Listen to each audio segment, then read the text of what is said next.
शिवणा circle आढावा बैठकीला उत्स्फूर्त प्रतिसाद। शिवणा सर्कल इथं विरोधी पक्षनेते आदरणीय अंबादास दानवे यांच्या प्रमुख उपस्थितीत भव्य आढावा बैठक पार पडली।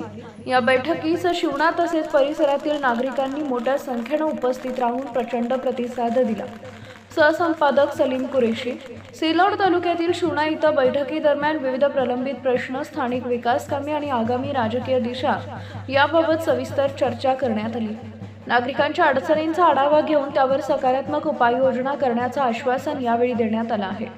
या मेळाव्यात जिल्हा प्रमुख राजेंद्र राठोड, संपर्क प्रमुख राजेंद्र काळे, उपजिल्हा प्रमुख विठ्ठल बिदर, उपजिल्हा प्रमुख राजूभाऊ इंगळे, तालुका प्रमुख रघुनाथ घरमोडे, तालुका प्रमुख दिलीप मचे, विधानसभा संघटक रघुनाथ बापू चव्हाण, उपशहर संघटक प्रतिभाताई राजपूत, उपतालुका प्रमुख रामेश्वरप्पा काळे, विधानसभा संघटक गुलाबराव कोलते, युवा सेना जिल्हा समन्वयक लखन ठाकूर, युवा सेना तालुका प्रमुख संजय धनवई, विभाग प्रमुख सोपान बांगर आदी मान्यवर उपस्थित होते।